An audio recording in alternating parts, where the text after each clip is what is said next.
I resemble peace at all times because I am thankful to be on assignment for the Lord. I resemble peace at all times because I am thankful to be on assignment for the Lord. I resemble peace at all times because I am thankful to be on assignment for the Lord. This was the gift that the Creator God gave me this morning as I awoke, trying to be concerned about my car. My sister sent word through my twin son, Amun, that she passed by Dr. Twiggs's building and my car was no longer there. So the old Aileen would have jumped up frantically, searching, and And God said, "Peace be still." Do you know how many cars I own? How many brands of cars I own? I know exactly where that car is. That car is in good hands. Relax. So, I told my flesh, you heard what he said. I told my son, there's a LoJack in it. The police can find it. And I went back to sleep. So I was so proud of the growth that had taken place.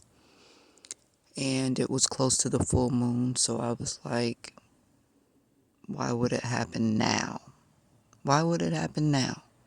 And I started trying to think like the devil. So I figured they're trying to pull me out so that they can do something to me. And my life is worth more than a car.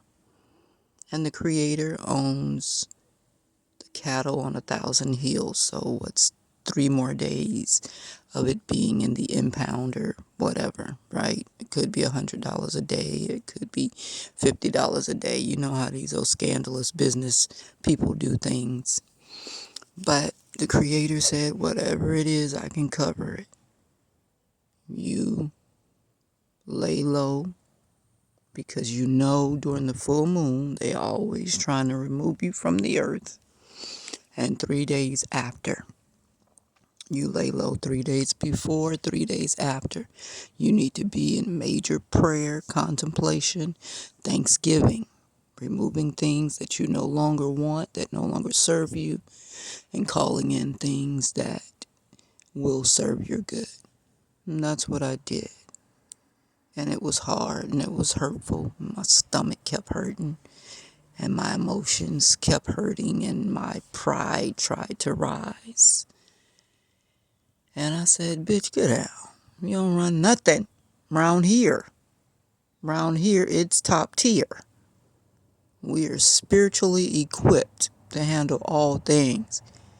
If God got to go run errands and he need a step in, we the number 2, boo. Calm your A down.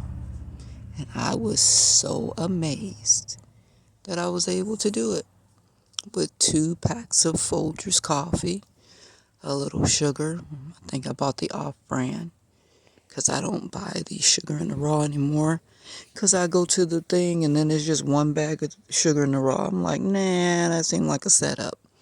What do I mean when I say it seemed like a setup?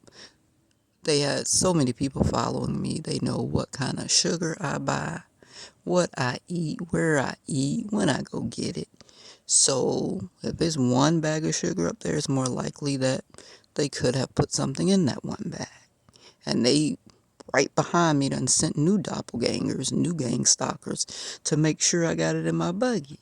So I do something opposite. What has 50 bags? The cheap, yucky, white, leftover excrement that they call sugar. So I go over there and pray and ask which God, which bag is free of all harm and hurt? If it's nothing but they picked it up and prayed over it to try to put negative energy in the bag, that they didn't physically, take a needle and inject battery acid into the sugar or, boric acid water or arsenic water. When I think like a criminal, a lot of things come to mind. But since I have been poisoned, for real, I'm going to tell you, it's worth doing everything in your power to think about how to save yourself. So that's what I did. I grabbed some white sugar and came on up out of there. And sometimes I'm like, bitch, you can't have sugar. Okay? And then I have to lay and fight with my flesh because at night I love to have a cup of really sweet tea, really sweet coffee. And that's my way of saying, you're welcome to my body for making it through the day. My grandmother, Irene Parks Scarborough, used to make the best Kool-Aid. It was so sweet. It was so sweet that, and she liked to put it on ice, like very, very cold. Now I'm wondering, was my grandmama putting something in my Kool-Aid and that's why it had to be so sweet to cover up something? I can see her standing at the counter. She had one of those refrigerators where you could get crushed ice or the block jaded ice. It came out in uneven pieces. And then she would take that spoon and that glass and just keep stirring, forcing the sugar molecules to break down into the cold water. Because when you have cold water and you put sugar in it, it usually just drops to the bottom. It does not infuse with the water. You have to force it by stirring, stirring, stirring, stirring, stirring. Now, if you get some hot liquid and put your sugar in there, it melts away, and then you can add your ice and gently mix it, and it'll be fine. So, because people keep giving me these plates with this pepper stuff on it, I think they're trying to hide some kind of voodoo.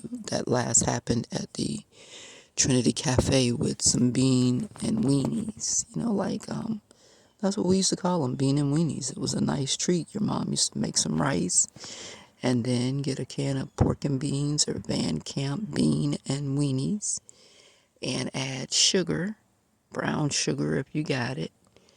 Now, my mama used to put some bacon grease. She gonna fry some bacon, put some bacon grease in the pork and beans with some brown sugar, some mustard, some ketchup, a pinch of syrup, and blend it in.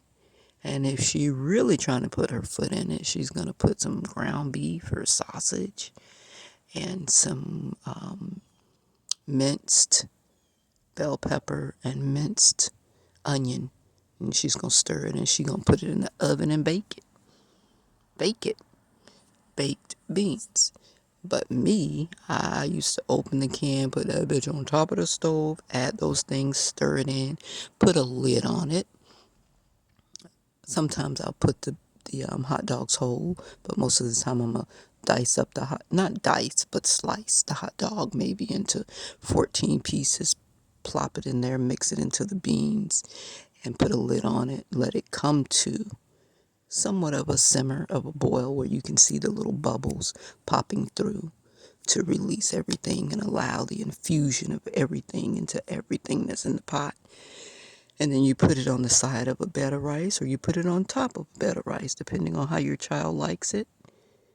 And pair it with a piece of garlic bread, that thick Texas toast garlic bread they sell in the frozen food department. And that's a nice meal. Tastes good and it makes you feel good. So I'm 9 minutes in, 9:00.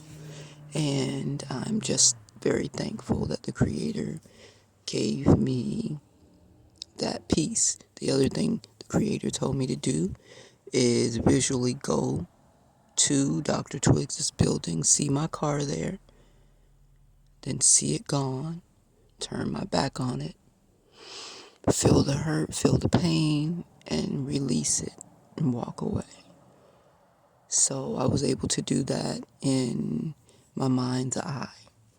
So when I go to look for my car, regardless of where it is and what has happened, whether it's in the chop shop, wherever, my flesh tends to think negatively. But my spirit, God told me that a friend of mine came and got my car and was looking for me. and secured my car at his mother's house. So I'll go and search and see what it is. Peace. Signing out at 10:10 on the counter, 11:42 a.m. on the clock. It's Saturday, January the 28th or 27th. January 27th. And in Tampa, Florida, we wearing shorts, y'all. It's about 72, 78 degrees. And I'm thanking God because I have been running around here trying to get a wood stove for the palace so that on the cold days we can toss some wood in the stove and get some kindling and start a fire and be at peace. We are living off grid, in grid, and I'm just thankful for it. These cameras, because we've gone through the situation of being human trafficked with the cameras and people watching your life, and you don't even know the cameras are in there until after the fact. I started to just feel anxiety and anxiousness about whether there were cameras in there, and is the camera in the light bulb, and I'm taking a shower and I'm trying to tack up another sheet so that nobody can see me while I'm taking a shower. It just felt like somebody was watching me. And I'm alleging that there were cameras in there and they were watching us and selling subscriptions to warrior lovers on the dark web, making plenty of money off of me and my children. And that's just pretty sick, but it's a lot of sick people in the world. They go to church, they drive Mercedes, they keep them waxed and washed and polished. They sound normal, they look normal, but if you study their heart, their energy pattern, if you study their past, just go back and look at it, which takes a little doing because these people move in mysterious ways. You will see that they are really, really monsters. They're really, really yucky. Once you get down to it, you'll be singing that song. He gave me the ick, ick, ick, and he got bad credit. And he got a foot fetish. My children's song list, sometimes I go through their devices and just listen. Sometimes I laugh, sometimes I want to cry. There's this clown posse that makes this song. He goes to the bedroom and then he hears a tap tap and this demon comes to visit him, and then she told him something about the neighbors, and the neighbors saw her coming to the window, and if he doesn't do something to them, she won't be able to come and visit him anymore. So she tells him to go and kill the neighbors, and he goes and kills the neighbors. It's a real sick song. I think it's a song that goes along with the movie It. So he goes over and slices up and kills the neighbor and comes back. And then he goes to his room every night and he waits for the demon to come visit him. He's totally disconnected from the actual 3D realm that he's living in. His whole life is waiting for the demon to come visit him at night and be his companion. It's really sick. But, I just wondered what kind of mind does it take to write something like that, right? All right, so I'm out for real now, 14:10. Peace.